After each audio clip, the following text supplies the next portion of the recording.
A small plastic sphere charged to minus 10 nanocoulombs is held 1 centimeter above a small glass bead at rest on a table. The bead has a mass of 15 milligrams and a charge of 10 nanocoulombs. Will the glass bead leap up to the plastic sphere? To tackle this problem, let's go ahead and first sketch a picture. So I'll first draw the plastic sphere. I'll indicate that this sphere has a charge Q sub P. Actually, I see that could get a little bit cluttered, so I'll just put this off to the side. Has a charge of Q sub P. P is corresponding to plastic, and remember, Q is our arbitrary variable representing charge. So the charge of the plastic sphere is equal to minus 10 nanocoulombs. Now, a nano is 10 to the minus 9. So this is minus 10 times 10 to the minus 9 coulombs. This sphere is fixed in place, so I'll indicate that just by drawing something that maybe looks like a structure holding it in place. And we know that sphere is 1 centimeter above a glass bead. So that glass bead is at rest on a table, so I'll indicate the table right there. Now the mass of the glass bead, which I'll use a subscript G to represent glass, the mass of the glass bead is 15 milligrams. A milligram is a millionth of a kilogram. So I'll write this as 15 times 10 to the minus 6 kilograms, so I am in my SI units. Now the charge of the glass bead, it's opposite to the charge of the plastic bead, so I will write positive 10 nanocoulombs, and again, that would be 10 times 10 to the minus 9 coulombs. Being opposite in charge, I know that these two particles, the plastic sphere and the glass bead, will exert equal magnitudes of force on each other, but opposite in direction along the straight line that connects them. So I will indicate the force on the glass bead to be equal to the electric force on the glass bead from the plastic bead. So notice my subscript. I wrote E just to remind me that this is the electric force. G is the object being acted upon. This is the glass bead. P is the object doing the acting. That's the plastic sphere.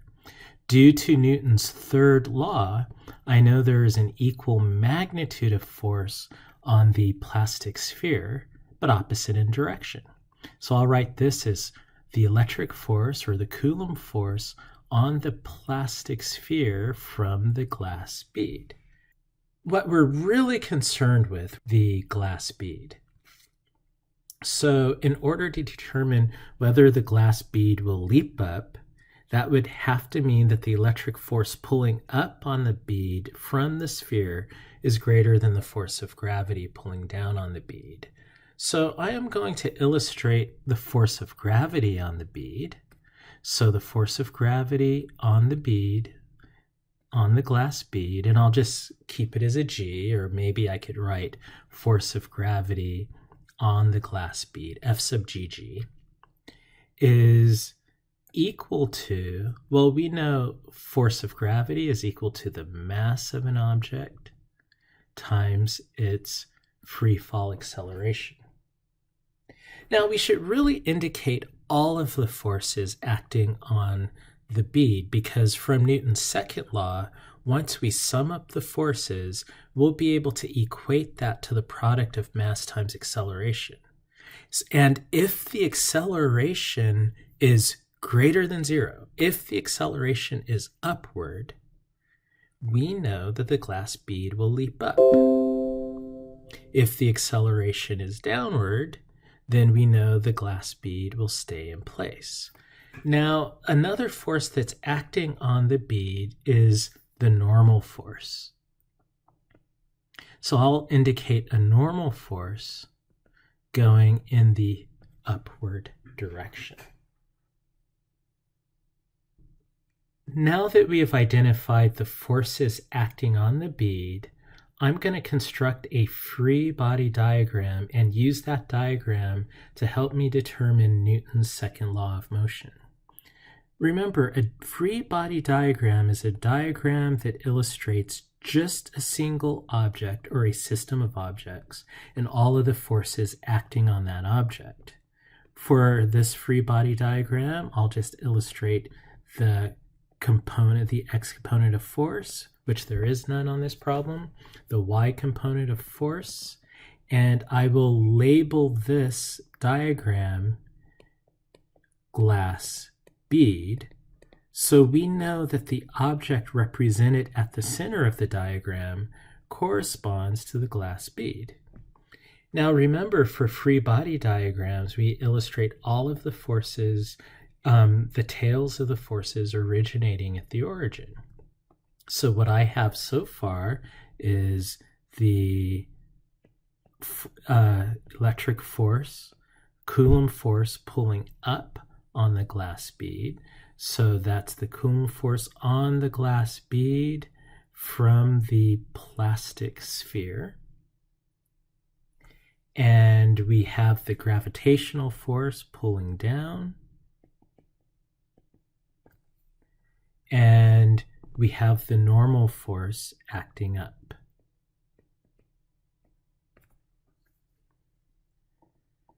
From the free body diagram, all I have to do is add up the forces along each axis. Since we are only along the y-axis, or we only have forces along the y-axis, I could just sum all of those up. So we will say the force along the y-axis for the bead is equal to the Coulomb force on the bead from the sphere plus the normal force on the bead minus the force of gravity acting on the bead is equal to the mass of the bead times the acceleration in the y direction for the bead. If the bead leaps up, then this quantity would evaluate to be a positive quantity. So this is what we get from Newton's second law. But now let's look at each one of these pieces in turn.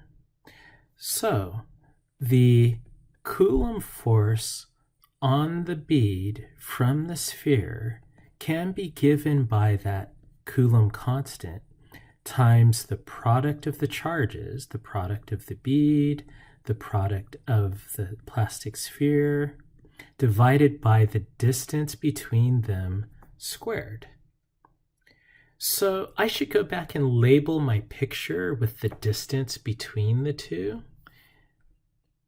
Since I introduced the variable r, I should label my picture with that variable to communicate what it means. So this is r equals 1 centimeter. 1 centimeter is 1/100th of a meter.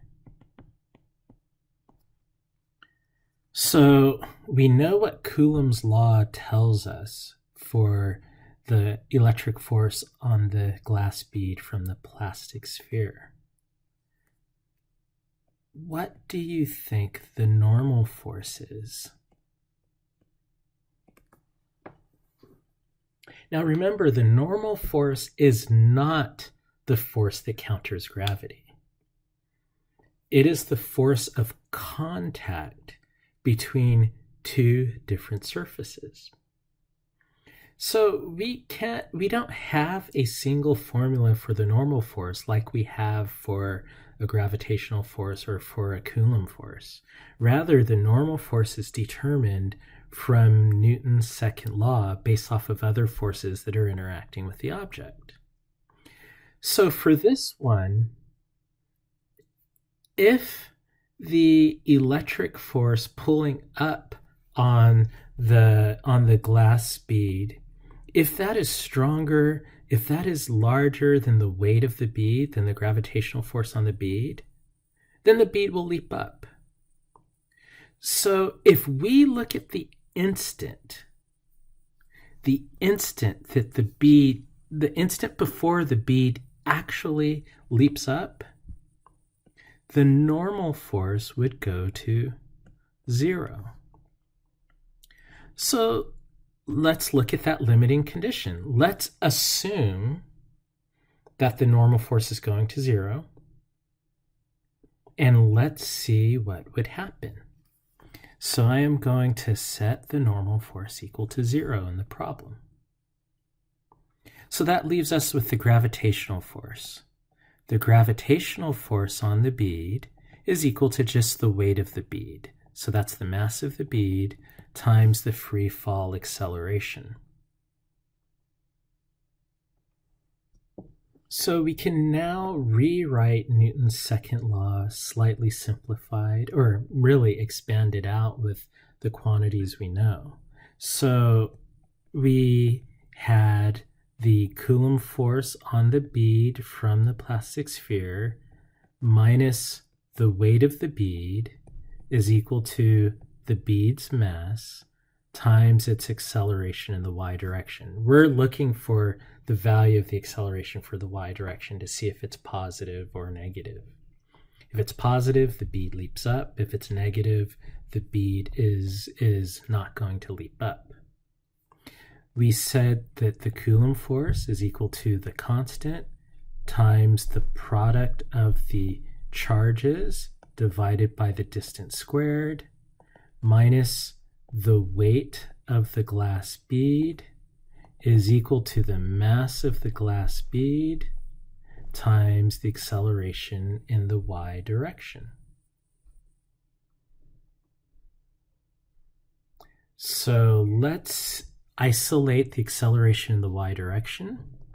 The acceleration in the y direction is equal to the Coulomb's constant times the product of the charges divided by the mass of the glass bead times the distance between the two squared minus the free fall acceleration due to gravity.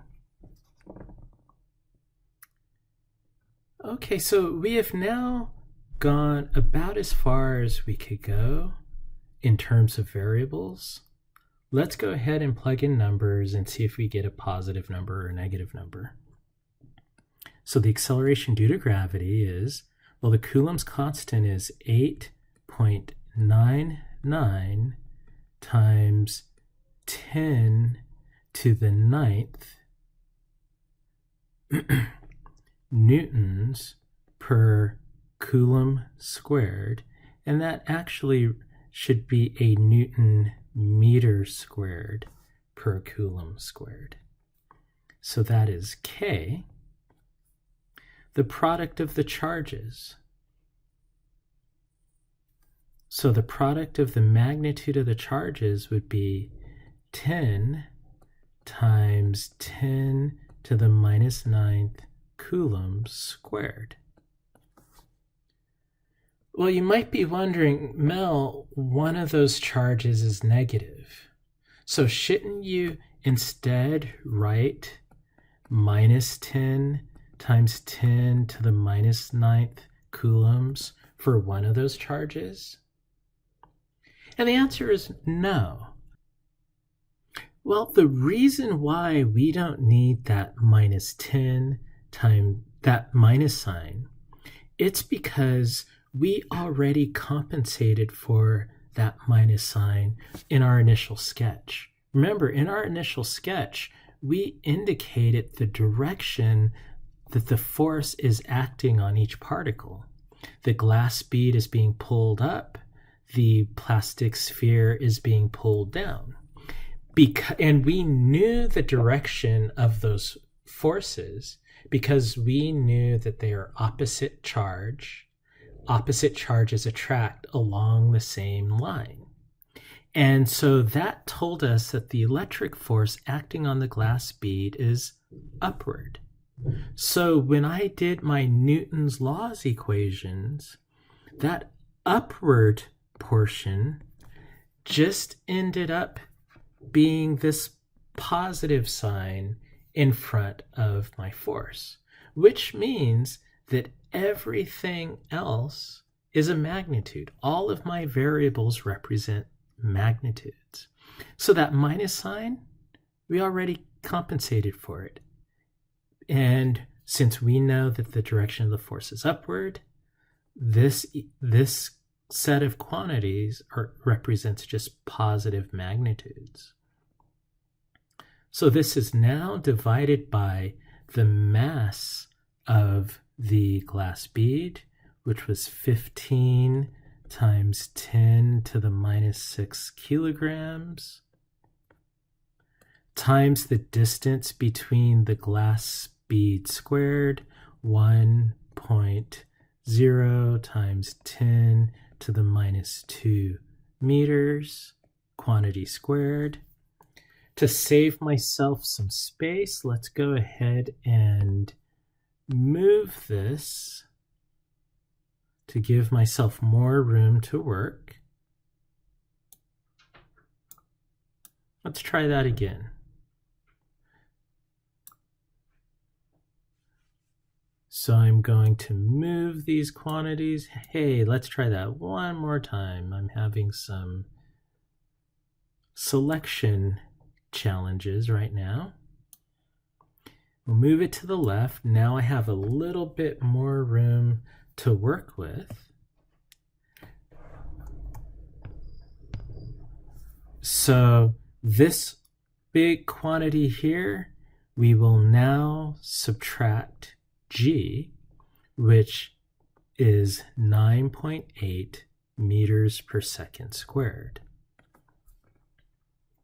So before I plug this into my calculator, since I wrote out all of the quantities and their units, I could do a quick unit check with what I have written before I even take the time to plug it into my calculator. That's useful because I know that if the units don't check out, I made a mistake somewhere.